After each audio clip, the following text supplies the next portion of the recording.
गर्मियों की दोपहर में गांव के चौराहे पर कुछ किसान बैठे हुए थे। उन सब के चेहरे पर चिंता और थकान झलक रही थी।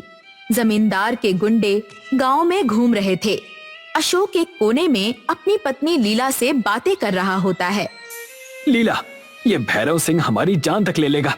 जमीन छीनकर वो क्या करेगा? जब खेतों में कुछ उगेगा ही नहीं तो उसका लालच किस काम का? अशोक, क्रोध से कुछ नहीं होगा। हमें अपनी जमीन बचाने के लिए कोई और तरीका ढूंढना होगा। कैसा तरीका लीला? बारिश नहीं हुई, फसल नहीं उगी, हमारी बंजर जमीन पर कुछ भी नहीं बचा। अब इस गांव में रहना मौत को बुलाने जैसा है। तभी गांव के मुखिया रामदास पास आते हैं। अशोक, तुम सही कह रहे हो। भैरव सिंह ने गांव को नर्क बना दिया है।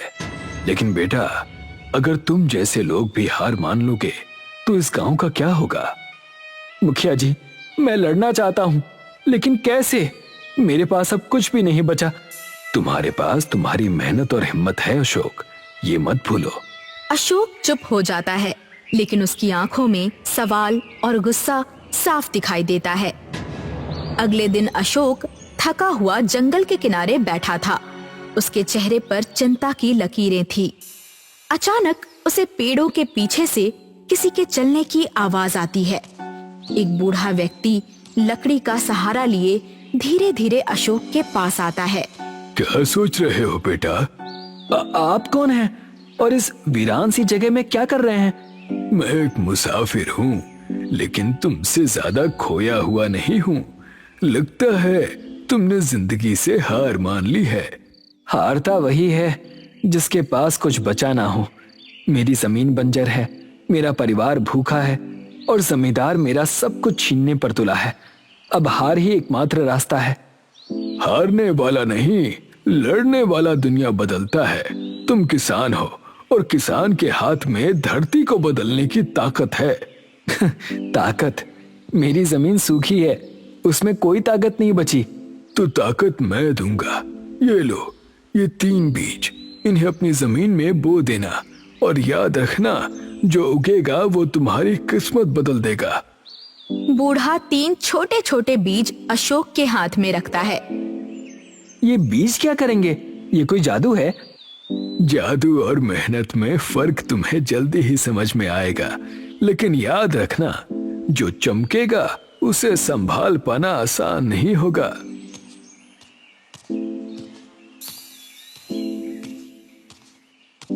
अशोक, वो बूढ़ा कौन है और ये बीज क्या सच में हमारी मदद करेंगे?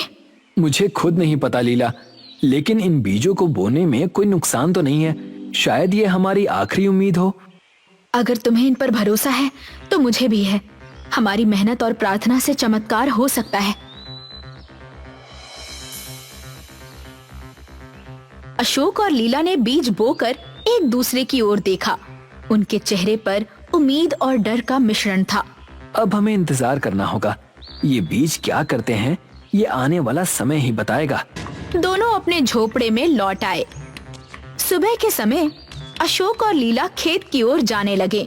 जैसे ही वो खेत के पास पहुँचे, उन्हें कुछ अजीब सी चमक दिखाई दी। जमीन से छोटे छोटे चमकीले पौधे उगाए। ये पौधे रात के तारों की तरह चमक रहे थे। अशोक, ये क्या है? हमारी जमीन तो बंजर थी, लेकिन ये पौधे कैसे उगाए? ये वही बीज है जो उस बूढ़े व्यक्ति ने दिए थे, लेकिन ये कोई आम पौधे नहीं लगते लीला। ऐसा लगता है जैसे ये आसमान के तारों से जुड़े हों। अशोक, ये चमत्कार है। हमारी जमीन पर रोशनी आ गई है। अब हमारा गांव भी खुशहाल हो सकता है। अशोक और लीला एक पल के लिए खुश हुए। लेकिन लीला, अगर गांव वालों और जमींदार को इसके बारे में पता चल गया तो ये चमक हमारे लिए मुसीबत बन जाएगी। हमें सचेत रहना होगा अशोक, लेकिन सच को ज्यादा दिनों तक छुपाया नहीं जा सकता। अगले दिन गांव के लोग खेत के पास जमा हुए। सभी चमकदार पौधों को देख रहे थे। उनकी आंखों में आश्चर्य और खुशी थी। लेकिन भीड़ के बीच जमींदार के एक आदमी ने ये सब देखा तो वो तुरंत भैरव सिंह को खबर देने दौड़ा। अशोक भाई, ये पौधे कहाँ से आए? ये तो चमत्कारी लगते हैं। अब भाई, ये भगवान की देन है। मैंने बस मेहनत की और ये उगाए। अगर ये पौधे हमारी जमीन पर भी उग जाएं, तो हमारी किस्मत बदल सकती है। अशोक, तुम्हारे खेत ने उम्मीद की नई किरण दिखाई है, लेकिन तुम्हें सावधान रहना होगा। जमींदार तक यह खबर पहुंची तो वो इसे तुम्हारे हाथों से छीन लेगा। अशोक कुछ कहने ही वाला था कि दूर से भैरव सिंह और साथी आते हुए दिखे। भैरव सिंह अपने आदमियों के साथ खेत पर पहुंचा। उसके चेहरे पर क्रोध और लालच का मिश्रण था। उसने खेत की चमकदार पौधों को देखा। तो ये है तुम्हारा चमत्कार अशोक। मेरी जमीन पर ये जादू उगाकर तुमने मेरी आंखों में धूल झोंकने की हिम्मत की। जमींदार साहब, ये जमीन मेरी है। मैंने इसे अपने खून पसीने से सींचा है। इन पौधों पर आपका कोई अधिकार नहीं है। तुम्हारी जमीन, तुम्हारी हिम्मत कैसे हुई ऐसा कहने की? ये पूरा गांव और हर खेत मेरी जागीर है। अब ये चमकीले पौधे भी मेरे हैं। जमींदार साहब, भगवान की देन को कोई इंसान अपनी जागीर नहीं बना सकता। ये पौधे मेहनत और विश्वास का फल हैं। चुप रहो, मैं जो चाहूंगा वही होगा। आज से ये जमीन मेरी है। अशोक, अगर तुमने विरोध किया तो अंजाम भुगतने के लिए तैयार रहना। भैरव सिंह ने अपने आदमियों को पौधों को उखाड़ने का आदेश दिया। अशोक और लीला ने बीच में आकर रोकने की कोशिश की।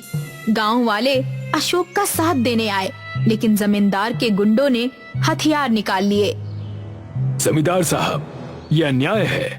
गरीबों की जमीन छीनने से आपको कुछ नहीं मिलेगा। मुझे सोना मिलेगा, समझे? ये पौधे कोई आम चीज नहीं है। मुझे इनकी चमक से खजाने की गंध आ रही है।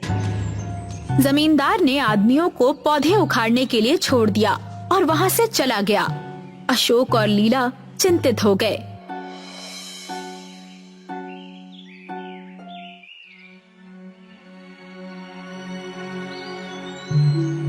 अशोक और लीला घर के आंगन में बैठे थे। दोनों बेहद परेशान थे। बूढ़ा व्यक्ति एक बार फिर उनके सामने प्रकट हुआ। अशोक, मैंने तुम्हें पहले ही चेतावनी दी थी। इन पौधों की चमक केवल तुम्हारी मेहनत का फल नहीं, बल्कि एक रहस्य का द्वार है। कौन सा रहस्य? ये पौधे नक्षत्र लोक का द्वार खोलते हैं। उस लोक में एक खजाना छिपा है, लेकिन लालच से भरे इंसान वहां नहीं पहुंच सकते। अगर ऐसा है तो जमींदार वहां भी पहुंचने की कोशिश करेगा। हमें क्या करना होगा? तुम्हें नक्षत्र लोक का द्वार खोलना होगा, लेकिन याद रखना, जो वहां जाएगा उसे अपने मन की सच्चाई का सामना करना होगा। अशोक और लीला ने एक दूसरे की ओर देखा। उनके चेहरे पर डर और हिम्मत दोनों ही झलक रहे थे। वो जानते थे कि अब उन्हें जमींदार से टकराना ही होगा। बूढ़ा व्यक्ति अशोक और लीला को खेत में ले आता है। पौधों की चमक पहले से तेज हो गई थी, जैसे आसमान पर तारे तेजी से टिमटिमा रहे हों। अशोक, समय आ गया है। इन पौधों की चमक नक्षत्र लोक का द्वार खोल रही है। तुम दोनों को वहां जाना होगा, लेकिन याद रखना, खजाने तक पहुंचना आसान नहीं होगा। लालच और भय तुम्हारे सबसे बड़े दुश्मन बनेंगे। अगर इससे हमारे गांव की बंजर जमीन को जीवन मिल सकता है, तो हम इस परीक्षा के लिए तैयार हैं। हमने अपनी मेहनत और सच्चाई से यहाँ तक का सफर तय किया है। अब हम पीछे नहीं हटेंगे। बूढ़े व्यक्ति ने मंत्र पढ़ा। पौधों की चमक बढ़ गई और एक तेज रोशनी के साथ जमीन फटने लगी। एक जादुई द्वार प्रकट हुआ। अशोक और लीला ने धीरे धीरे उसमें प्रवेश किया। अशोक और लीला ने नक्षत्र लोक में प्रवेश किया। वो जगह जादुई थी। हर तरफ सितारों की चमक और स्वर्णिम वृक्ष। बीच में एक झील थी, जिसके पानी से हल्की रोशनी निकल रही थी। झील के पास एक रक्षक खड़ा था। उसका आकार विशाल और चमकदार था। कौन हो तुम और यहाँ क्यों आए हो? मैं अशोक हूँ, एक किसान। मैं यहाँ अमृत जल लेने आया हूँ, ताकि हमारी बंजर जमीन को उपजाऊ बना सकूं और गांव वालों की भूख मिटा सकूं। अमृत जल केवल उसे मिलेगा जो निस्वार्थ और सत्यनिष्ठ होगा। ये जल लालचियों को नष्ट कर देता है। क्या तुम्हारा दिल सच्चा है? हमने अपनी मेहनत से इन पौधों को उगाया है। हमारा उद्देश्य केवल अपने गांव को बचाना है। रक्षक मुस्कुराता है, लेकिन तभी नक्षत्र लोक में तेज आवाज गूंजी। भैरव सिंह और उसके आदमियों ने जादुई द्वार के जरिए प्रवेश किया। तो यही है वो खजाना। अशोक, तुम मूर्ख हो। ये खजाना अब मेरा है। इसे मैं सोने और धन में बदल दूंगा। अमृत जल लालचियों के लिए नहीं है। अगर तुम इसे छूओगे तो ये तुम्हारा विनाश कर देगा। कोई मुझे नहीं रोक सकता। मैं अपनी ताकत से इसे हासिल कर लूंगा। भैरव सिंह झील की ओर बढ़ा। जैसे ही उसने अमृत जल को छुआ, झील का पानी आग की लपटों में बदल गया। भैरव सिंह और उसके आदमी चीखते हुए नष्ट हो गए। अशोक और लीला ने भयभीत होकर सब कुछ देखा। देख लिया, लालच का यही अंजाम होता है। हमने देखा और समझा भी, लेकिन हमारा उद्देश्य केवल अपने गांव की भलाई है। क्या हमें अमृत जल मिलेगा? तुमने अपनी सच्चाई और निस्वार्थता से इसे पाने का अधिकार अर्जित किया है। ये लो। रक्षक अशोक को एक सुनहरी मटकी में अमृत जल देता है। अशोक और लीला वापस गांव लौट आए। उन्होंने अमृत जल अपनी जमीन पर छिड़का। देखते ही देखते बंजर जमीन पर हरियाली फैलने लगी। खेतों में फसलें उगने लगी। गांव के लोग खुशी से झूम उठे। अशोक, तुमने हमारी उम्मीद को सच कर दिखाया। अब ये गांव फिर से समृद्ध होगा। ये हमारी मेहनत और सच्चाई का फल है। हमें तो बस अपनी ताकत पर भरोसा करना था और ये भी समझना था कि लालच से कुछ नहीं मिलता, लेकिन निस्वार्थता हमेशा रंग लाती है। गांव के लोगों ने अशोक और लीला को धन्यवाद कहा। गांव में हर कोई खुश था। अशोक और लीला खेत के पास थे। बूढ़ा व्यक्ति एक बार फिर उनके सामने प्रकट हुआ। कौन है बाबा, और आपने हमारी मदद क्यों की? अशोक, मैं नक्षत्र लोक का रक्षक हूँ। सदियों से मैं धरती पर भ्रमण करता हूँ और उन लोगों की तलाश करता हूँ जो सच्चाई और निस्वार्थता के साथ अपनी जमीन और जीवन को संवारने का सपना देखते हैं। लेकिन हमें क्यों चुना? क्योंकि मैंने तुम्हारी मेहनत और सच्चाई को देखा था। तुम्हारे जैसे लोग ही अमृत और नक्षत्र लोक की शक्ति का सही उपयोग कर सकते हैं। तबेलागंज नाम का एक गांव था, जहां शिवराम अपने माता पिता के साथ रहा करता था। शिवराम बहुत ही चालाक और बहुत ही काबिल था, पर बेरोजगार होने के कारण उसे समाज की आनाकानी झेलनी पड़ जाती थी। क्या हाल है शिवराम भैया? आज सुबह सुबह निराश नजर आ रहे हैं। क्या बताऊं, आज भी एक जगह इंटरव्यू देने गया था, पर वहां भी कोई काम नहीं था। कहते हैं सिफारिश होगी तभी काम देंगे। अब आप ही बताओ, किसकी सिफारिश दूं? और मुझ जैसे को कौन सिफारिश देगा? आप मेरी सिफारिश लेकर चले जाइए। हाँ, हंस लो हंस लो। सिर्फ एक तुम ही नहीं हो, और मुझे तो तुम सबको झेलना ही होगा और तुम सबको सुनना ही पड़ेगा। शिवराम वहां से निराश होकर चला गया और झील के पास जाकर बैठ गया। इस झील की तरह ताकतवर बनना है। सूरज चाहे कितना भी चमक ले, लेकिन समुद्र और झील को वो सुखा नहीं पाता। और एक मैं हूँ, थोड़ी सी भी परेशानी हो जाए तो दुम दबाकर भागने लगता हूँ। शिवराम अपने आप से बात कर ही रहा था कि उसे वहां पर मछुआरा दिखाई दिया, जिसके पास जाकर शिवराम ने कहा, भैया, आप मछली पकड़ने जा रहे हैं? नहीं, झील के बीच में कबड्डी की टीम बैट बॉल लेकर खड़ी है। उनके साथ खो खो खेलना है ताकि गोल हो सके। मैं कुछ समझा नहीं। अगर कबड्डी की टीम बैट बॉल लेकर खड़ी है तो वो खो खो क्यों खेलेगी और गोल कैसे होगा? कोई बात नहीं बेटा, अभी बहुत कुछ सीखना है जीवन में। मैं आपसे काम सीखना चाहता हूँ। मैं कोई काम नहीं करता, बस मछलियां पकड़ता हूँ और व्यापारियों को बेच देता हूँ। उससे ज्यादा कुछ नहीं। क्या मैं भी तुम्हारे साथ चल सकता हूँ? मेरे माँ बाप ने भर पेट खाना पिछले कई महीनों से नहीं खाया है। अगर मुझे अपने साथ ले चल सको तो बड़ी मेहरबानी होगी। चलो, मैं तुम्हारी मदद जरूर करूंगा। शिवराम और मछुआरा दोनों ही उस झील के अंदर चले जाते हैं। वहाँ मछुआरा अपने जाल से मछलियाँ पकड़ने लगता है और दूसरी तरफ शिवराम के पास कोई भी जाल नहीं होता। क्या मैं तुम्हारी मछली पकड़ने का जाल ले सकता हूँ? कुछ ही मछली पकड़ने के बाद मैं तुम्हें वो दे दूंगा। अरे मैं अगर तुम्हें अपना जाल दे दूंगा तो मैं क्या करूंगा? अपने दांतों से मछली पकड़ूंगा क्या? कैसी बातें कर रहे हो? अच्छा, पहले तुम पकड़ लो, तब मैं पकड़ूंगा। कुछ समय बीत चुका था। उस मछुआरे ने शिवराम को जाल नहीं दिया। शिवराम खुद हाथों से ही मछलियां पकड़ने की कोशिश करने लगा। उतने में ही वहाँ झील के अंदर उसे कुछ चमकता हुआ दिखाई दिया। ये क्या है? चमकती चीज है। इसे बेचूंगा नहीं, अपने पास रखूंगा। शिवराम ने उस चमकती हुई चीज को छुआ। उसकी चमक ने शिवराम को अपने अंदर खींच लिया। ये मैं कहाँ आ गया? मैं तो झील में था। पानी के अंदर मैं जिंदा कैसे हूँ? ये सब हो क्या रहा है? शिवराम अकेले वहाँ घूम ही रहा था कि वहाँ पर सितारों के राजा आ गए और कहने लगे, तुम चिंता ना करो, तुम्हें हम कुछ नहीं करेंगे, बल्कि तुमने तो मुझे मुक्त किया है। मैंने तुम्हें कैसे मुक्त किया है?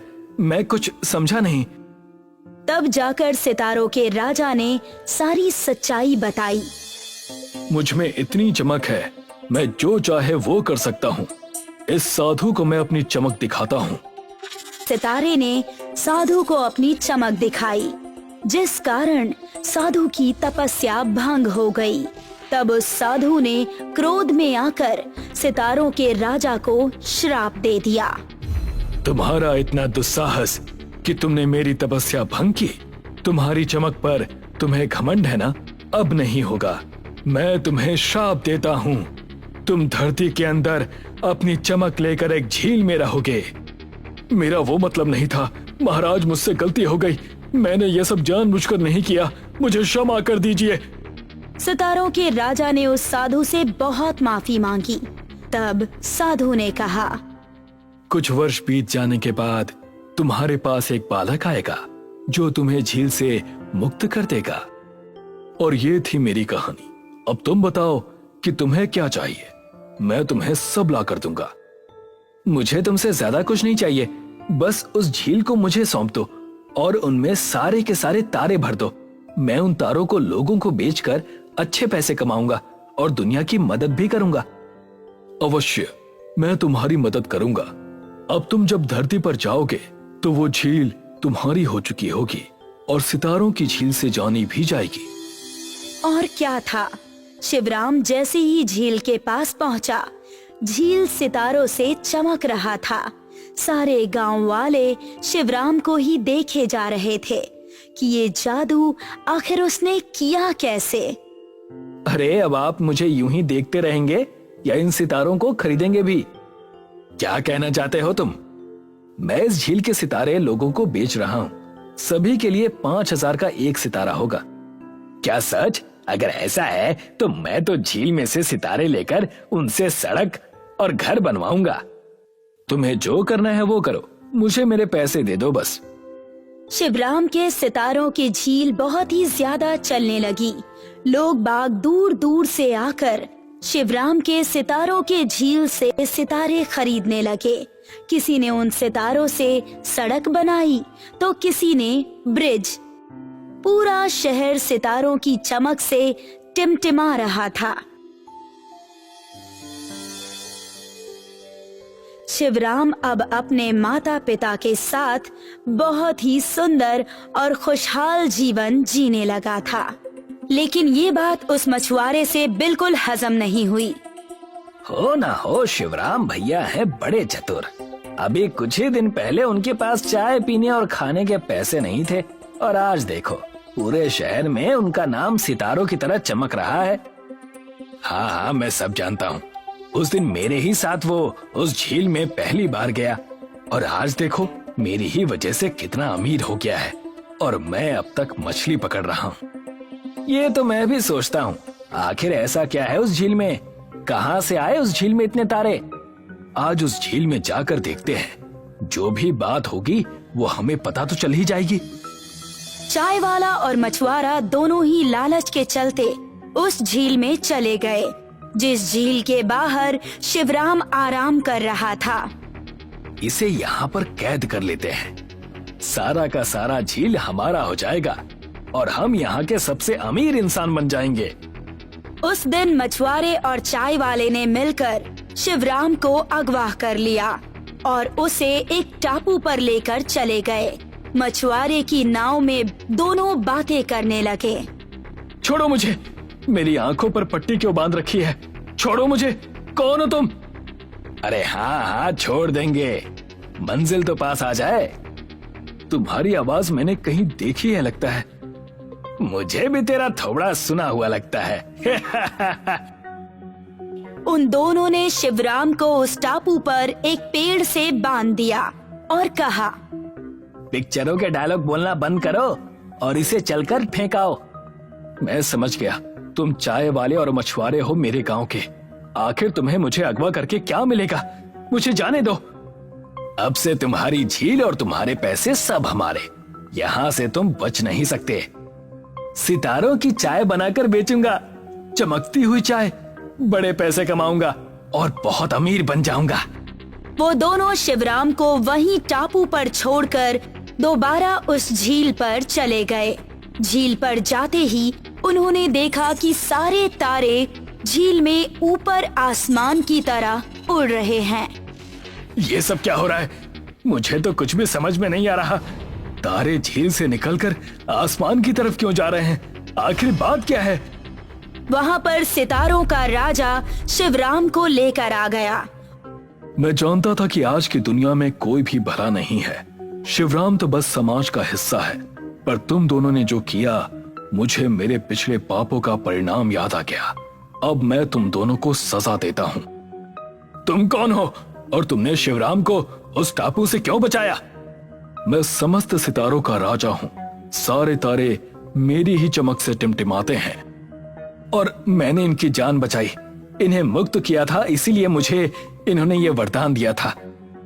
सितारों के राजा की असलियत जानकर मछुआरा और चाय वाला दोनों ही डर गए और उनसे माफी मांगने लगे। हमें माफ कर दो, ये गलती अब हम दोबारा कभी नहीं करेंगे। ऐसी गलती दोबारा नहीं होगी, कभी नहीं होगी। मैंने भी कई साल तक सजा भुगती है, अब तुम भी भुगतोगे। इतना कहकर सितारों के राजा ने ताली बजाई। जैसे ही ताली बजी, दो सितारे उनके सामने आ गए और चाय वाले और मछुआरे को लेकर आसमान में उड़ गए। आपको उन्हें माफ कर देना चाहिए था। चिंता ना करो, सुबह तक वो दोबारा धरती पर आ जाएंगे। उन्हें सबक सिखाना जरूरी था। अब से तुम अपना ध्यान रखना और अच्छे और काबिल तरीके से लोगों की मदद करना। अब मैं चलता हूँ। इतना कहकर सितारों के राजा वहाँ से चले गए और शिवराम दोबारा अपने व्यापार में लग गया। सितारों की झील दोबारा से चमक उठी और सभी गांव वाले सितारों की झील से सितारे खरीदने लगे। इसी तरह गांव के सभी लोग खुशी खुशी रहने लगे।